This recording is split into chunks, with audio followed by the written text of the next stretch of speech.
Amém, querido. Abra aí sua Bíblia em Miqueias. Miqueias faz parte dos profetas menores, mas que é mais fácil ser encontrar depois de Daniel, depois de Oséias, que são livros maiores. E vamos meditar nessa tarde sobre o texto de Miqueias. Amados, com certeza, se você acompanha os noticiários, você deve estar atônito, porque a palavra-chave, a palavra que a gente mais ouve hoje no mundo é crise. Na verdade, crise de tudo. Todas as áreas que você puder imaginar, crise, é só o que você ouve: política, econômica, da saúde, institucional, crise familiar, crise financeira, crise. O mundo está em crise. E essa briga toda que a gente vê aqui no Brasil entre os poderes, né? Essa briga toda, essa briga de foice para ver quem manda mais aqui no Brasil, parece que não tem fim, né? As instituições e as autoridades que compõem essas instituições vivem aí se degladiando, parece para ver, medindo força, para ver quem pode mais, quem tem mais poder. E isso só revela para nós, queridos, a fragilidade das instituições e também a falta de preocupação com essas autoridades, com o povo, de uma forma geral. Mas nós sabemos que a mãe de todas as crises que nós enfrentamos, amados, é a crise espiritual. E isso não é novo. Miqueias foi escrito nos anos 700, mais ou menos, antes de Cristo, ou seja, é um livro que tem 2.700 anos.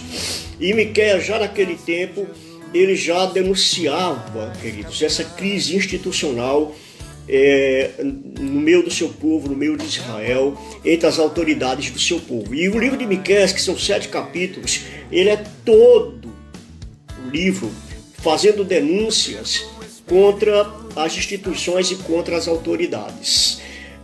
Quando a gente abre o livro de Miqueias, a gente se depara com fatos que são muito comuns hoje no nosso Brasil, né? E o profeta ele aqui está abrindo a boca e faz um alerta a quem quiser ouvir que Deus não compactua com a injustiça, nem com a violência, nem com a corrupção generalizada. E como profeta, ele abre a boca e ele adverte essas autoridades e o povo de uma forma geral. Amados, uma nação cujos líderes, sejam eles civis ou religiosos, mas uma nação cujos líderes eles se corrompem e abandonam os princípios absolutos da palavra de Deus, essa nação ela perde o rumo, essa autoridade perde o rumo, ela se torna decadente. E quando os poderes constituídos, queridos, apodrecem e se tornam decadentes, as instituições elas entram em colapso. É isso que a gente está vendo hoje no nosso país. A fragilidade, amados, dessas instituições. E o livro de Miqueias, ele é na realidade uma denúncia que Miqueias, que o profeta faz em relação a tudo que estava acontecendo, a toda a podridão que estava acontecendo na sociedade e no governo, nos tribunais, de uma forma geral, na sua época. E aí o profeta Miqueias, ele faz um diagnóstico de sua nação. E a conclusão que ele chega, queridos, é horrível, é terrível. E quando a gente olha para o nosso país, a gente vê que a coisa não está muito diferente, não. Então vamos lá, vamos dar uma olhada no que é que Miqueias fala aqui. Primeiro, amados, ele começa no capítulo 2. E a primeira denúncia que Miqueias faz é contra aqueles que têm o poder em suas mãos, mas usa esse poder para saquear o povo, para roubar o povo. E ele diz, queridos, no versículo 2, 1 e 2, mas mais no versículo 2, Miqueias diz que ai daqueles que no seu leito imaginam a iniquidade e maquinam o mal, à luz da alva o praticam, porque o poder está em suas mãos. O que é que Miqueias está dizendo aqui? Ele está dizendo que os líderes do povo manipulavam o mal, ou seja, pensavam, imaginavam o mal em seus leitos quando eles iam deitar, e ao amanhecer eles colocavam em ação o seu plano, porque o poder de fazer o mal estava em suas mãos, ou seja, o Estado estava aparelhado para extorquir, roubar e fazer o mal. E Miqueias está denunciando isso. Segundo, ele faz, amados, uma denúncia contra a inversão de valores da sociedade. Miqueias diz que não era só o governo, não eram só as autoridades que estavam corrompidas, mas o povo, de uma forma geral, se corrompeu a tal ponto dele dizer no capítulo 3, versículo 2, você pode acompanhar aí na sua Bíblia, ele dizer que o povo estava aborrecendo o bem e amando o mal. Ou seja, o povo estava aplaudindo o que deveria repudiar e estava repudiando aquilo que deveria aplaudir. Estava chamando as trevas de luz e a luz de trevas. E isso, queridos, não é apenas uma tolerância com o erro. Isso é uma flagrante inversão de valores. É quando a gente coloca a ordem das coisas de cabeça para baixo, de modo inverso. E aquilo que nós deveríamos repudiar, nós estamos batendo palma. Depois, Miqueias faz uma denúncia grave contra a classe política. No capítulo 3, versículo 9, ele diz que os líderes políticos, em vez de servir ao povo, em vez de trabalhar em prol do povo, em vez de atender às necessidades do povo, esses líderes estavam explorando o povo e chegavam ao extremo de abominar o juízo e perverter tudo o que era de direito. Ou seja, Miqueias está dizendo que os líderes, na realidade, eram os maiores problemas da nação de Israel. O maior flagelo para o povo eram seus líderes, as suas autoridades que tinham sido constituídas para guiar o povo, para trazer equilíbrio para o povo, para trazer segurança para o povo, para numa hora de crise esses líderes terem uma direção para apontar para o povo. Mas nessa hora, queridos, exatamente nessa hora que mais se precisava de uma liderança forte, Miqueias diz que esses líderes, na realidade, eles estavam pervertendo o direito e se tornando eles próprios o maior problema na nação. Quarto, Miqueias faz também uma denúncia séria contra o poder judiciário. Ele está fazendo isso no capítulo 3, no versículo 11. Ele diz: os seus cabeças dão as sentenças por suborno e os seus sacerdotes ensinam por interesse. Ou seja, os seus cabeças dão a sentença por suborno. Quem é que dá a sentença? Poder judiciário. Então o profeta está dizendo aqui que não havia qualquer esperança na justiça. As cortes estavam, amados, rendidas ao esquema montado para a corrupção. Até o poder judiciário, aqueles cujas responsabilidades era cumprir a lei e proteger o mais fraco, estava completamente corrompido. E aqui o povo iria recorrer. Para quem o povo iria pedir socorro? Miqueias diz que o poder executivo e o poder judiciário, os dois se juntavam, tinham se unido para a prática do crime. Ora, o poder executivo é o governo eleito e o poder judiciário são aqueles que fazem com que a lei seja cumprida. Ele diz que esses dois poderes se juntaram para a prática do crime. No capítulo 7, versículo 3, ele diz: o príncipe exige condenação, o juiz aceita o suborno, o grande fala dos maus desejos da sua alma, e assim todos eles juntamente urdem a trama. Há um conluio entre os poderes.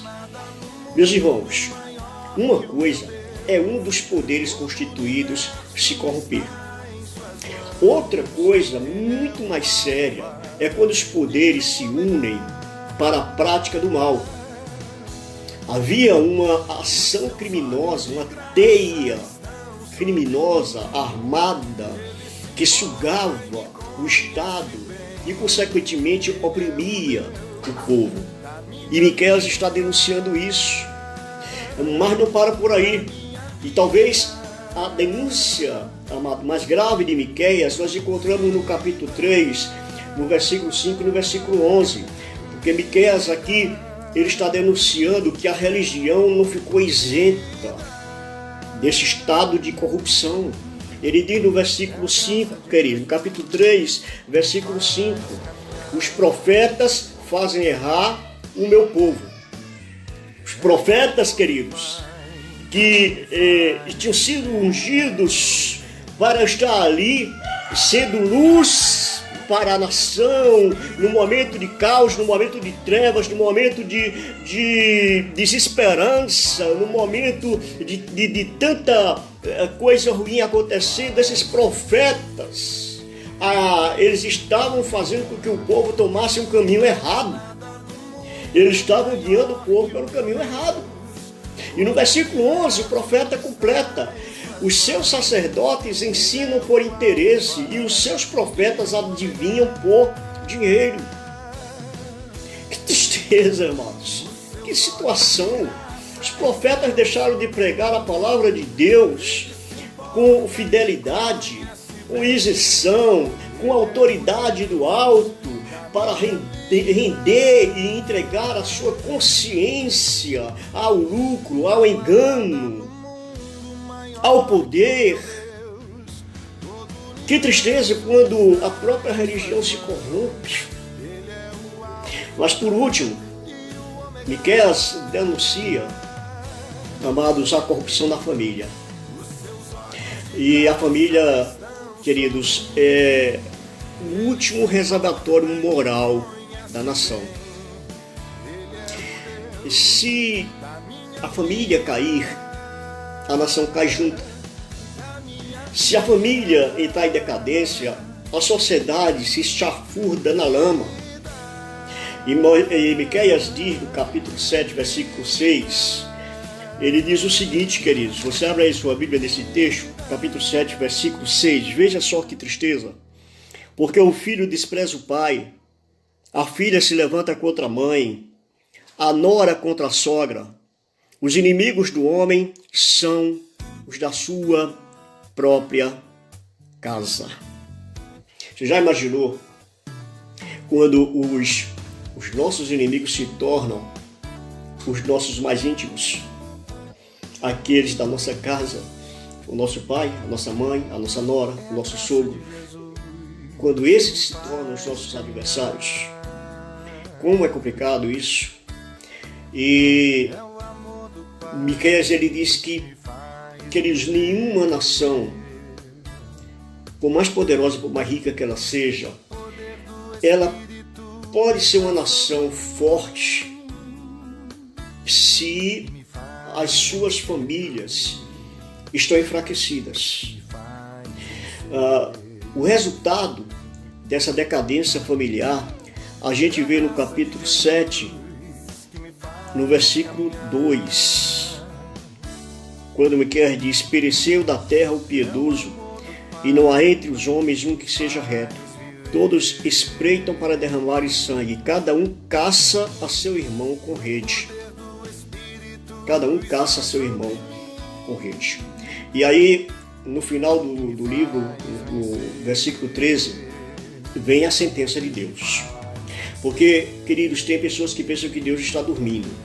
Tem pessoas que pensam que Deus está alheio ao que está acontecendo no mundo, especialmente aqui no Brasil. Mas o Salmo 121 diz que Deus nem dormita e nem dorme. E seus olhos estão bem atentos, queridos, ao que está acontecendo aqui na terra. E a sua sentença vem. Mais cedo ou mais tarde, a sentença do Senhor vem. Mais cedo ou mais tarde, a taça da ira do Senhor, ela transborda. E aí no capítulo 7, versículo 13, queridos, veio a sentença de Deus. Todavia, olha lá, todavia novamente. Falei sobre essa palavra ontem, todavia a terra será posta em desolação, por causa dos seus moradores, por causa do fruto das suas obras. Queridos, as consequências elas vêm. E não tem como não vir. Ontem eu falei que tem certas palavras que jamais deveriam ser ditas. E tem certos sentimentos, queridos, que jamais deveriam ser expressados. Porque nós temos responsabilidade com o próximo. Mas, no entanto, tem certas coisas que não podem ficar guardadas. Certas coisas precisam ser proclamadas, mesmo que doam, mesmo que gerem críticas, mesmo que sejam mal compreendidas. Mas a verdade da palavra de Deus, ela tem que ser exposta. E o mundo vem colhendo, queridos, aquilo que o mundo vem plantando no decorrer dos séculos. O Brasil está colhendo aquilo que vem plantando no decorrer dos anos. De tanta promiscuidade, de tanta corrupção, de tanta libertinagem, de um país, queridos, tão sem prumo moral, de um país tão sem temor da palavra de Deus, de um país, queridos, tão sem submissão ao sagrado. E agora chegou o preço. E agora a mão do Senhor está pesando, queridos. Mas o que eu acho mais extraordinário na palavra do Senhor é que, por mais que o cenário seja triste, difícil, desolador, caótico, mas a palavra de Deus, ela sempre termina com uma palavra de esperança. E Miqueias, depois de falar sobre o governo, a corrupção no governo, a corrupção no poder judiciário, a corrupção na sociedade, a corrupção na religião, a corrupção na família. Aí, no versículo 7 do capítulo 7, ele diz: eu, porém, olharei para o Senhor e esperarei no Deus da minha salvação. O meu Deus me ouvirá. Ou seja, Miqueias está fazendo aqui um convite para que a gente, amados, tape um pouco os nossos ouvidos de toda essa sujeira, de toda essa briga, de toda essa feiura que se tornou, queridos, o cenário político, econômico, o cenário das redes sociais, o cenário dos noticiários, que a gente tire um pouco nossa atenção desse foco e a gente foque, queridos, aos nossos olhos, os nossos sentimentos, o nosso coração, a nossa esperança. Olharei para o Senhor e esperarei no Deus da minha salvação. O meu Deus me ouvirá. Glória seja dada ao nome do Senhor, porque a palavra de Deus sempre termina com a palavra de esperança, queridos. E Miqueias, ele termina o seu livro nos últimos versículos, mais precisamente versículo 18 e versículo 19, com uma palavra tremenda.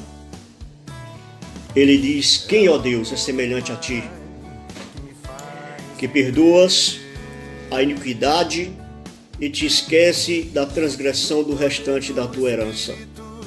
O Senhor não retém a sua ira para sempre, porque tem prazer na misericórdia. Tornará a ter compaixão de nós, pisará aos pés as nossas iniquidades e lançará todos os nossos pecados nas profundezas do mar. Amém, queridos? Lançará todos os nossos pecados na profundeza do mar. Portanto, eu quero concluir essa palavra dizendo a você, queridos, que mesmo diante desse cenário caótico que a gente está vendo no nosso país, que parece que não vai acabar, parece que não tem fim, parece que todo dia a crise só aumenta. Querido, faça como Miqueias. Diga assim: eu, porém, olharei para o meu Senhor, o meu Salvador, e Ele me ouvirá. Queridos, olhe para o Senhor e diga: não há Deus semelhante a ti que perdoa as iniquidades, esquece a transgressão. O Senhor não retém a sua ira para sempre. Por quê? Porque o Senhor tem prazer na misericórdia, e o Senhor, Ele lançará os nossos pecados nas profundezas do mar. E Corrie ten Boom, uma missionária holandesa no tempo da Segunda Guerra Mundial, Corrie ten Boom, ela diz que o Senhor, Ele joga os nossos pecados nas profundezas do mar e coloca uma placa dizendo: é proibido pescar. Que Deus te abençoe, querido. Dê um restante de dia debaixo da sua graça, da sua bênção, da sua misericórdia, e possa aquietar o teu coração. Toda essa balbúrdia, todo esse caos que está aí, queridos, está acontecendo com a permissão de Deus, porque o homem precisa se voltar para o Senhor, as autoridades precisam se voltar para o Senhor, as instituições precisam se voltar para o Senhor e reconhecer que não há, amado, solução para uma nação como essa, para uma sociedade e nem para as famílias, ou mesmo para a religião, que não venha do Senhor. Amém? Vamos orar. Senhor, que a graça do Senhor Jesus, essa graça que nos enche, que nos cobre, que nos guarda, que essa graça, Senhor Deus, seja agora também manifesta em cada vida, em cada lar, Senhor. Deus, e que nós possamos olhar para a Tua Palavra, Senhor, e deixar que a Tua Palavra aqueça os nossos corações e traga tranquilidade para a nossa alma. Paz, Senhor Deus, para nós, para nossas famílias. Senhor, em nome de Jesus, que possamos ter esse olhar profético, Senhor, em relação a toda essa crise que nós estamos enfrentando. Mas não possamos perder, Senhor Deus, que não possamos perder a esperança, esse olhar para o Deus da nossa salvação, porque é de lá que vem o nosso socorro. Eu te peço isso em nome de Jesus. Amém. Amém, queridos. Um beijo, que Deus te abençoe. Obrigado a todos vocês, Beth, Angelina. Louvado seja o nome do Senhor. Todas as pessoas que estão conosco, Renatinha, Maria José. Queridos, eu pedi a vocês que estejam aí compartilhando. Se você não ouviu ou não viu a mensagem desde o início, a reflexão do inicinho, entrou já depois, eu vou compartilhar daqui a pouco no YouTube, né? Vou editar e compartilhar daqui a pouquinho no YouTube, tá bom? E quem não fez ainda a sua inscrição, aproveite para fazer. Eu vou fazer uma campanha, amados, para que cada um de vocês possa conseguir pelo menos 10 pessoas para se inscreverem nas nossas redes, nos nossos canais, tá? Pelo menos 10 pessoas. Você faça uma campanha aí nos seus grupos de amizade, nos seus amigos do WhatsApp, para que pelo menos 10 pessoas possam se inscrever em nossos canais, para que a gente possa aumentar o nosso alcance. Tá bom? Fique com Deus e receba a bênção de Deus sobre sua vida. Que a graça do nosso Pai, nosso Deus eterno, e que o amor do seu Filho Jesus Cristo, nosso Senhor e Salvador, e que a comunhão, que as consolações e o poder do Espírito de Deus seja sobre esse amado e essa amada agora e para todos sempre. Amém e amém. Deus abençoe vocês.